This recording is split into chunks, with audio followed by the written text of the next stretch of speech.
Hey guys, welcome to That's Cakeable. I'm Janine, and this week I'm just going to give you a really quick run through of how I made my collaboration piece for the Jim Hensons and Friends collaboration with the Cake Collective. My subject was the Chamberlain Skekisis from the Dark Crystal. I hope you really enjoy the video.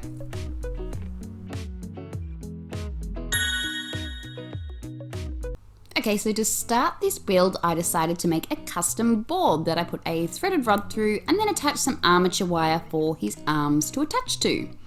For the body, I started building it up with some modelling chocolate until I got the right shape, using a reference photo the entire time. They have really strange body shapes, so I eventually got it right by sort of building on a skeleton almost, with his pot belly there, and I've then taken some grey fondant to make a little skirt down the bottom and put a line down the centre for his shirt. I embellished the shirt with some fondant pieces painted in gold and a little bit of edible lace. Then it was time to attach the cloak.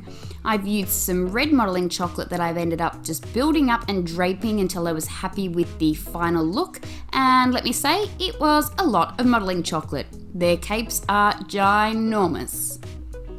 I ended up dusting it up with some petal dust for colour and adding some collars and embellishments, as you can see there, all in modelling chocolate, and then started building up some black edible lace on the back for the back of the cloak. For the hood, I used red modelling chocolate pieces and painted that up. I popped that on the top and sort of made a barrier area at the back there that I went ahead and filled with more black lace. The head sculpt took a couple of days to get it right. It was just a very small piece of modelling chocolate that I then painted in cocoa butter, building up the colour until I was happy with the final result. I attached the head to the body and then made some hands to go on those armature wires, which I also painted in some cocoa butter later on. I surrounded the hands with some white edible lace and made an isomalt crystal at the back that I put some LED lights in. And that's pretty much it, guys. That's my Chamberlain Skekisis, and I hope you like him. I love him.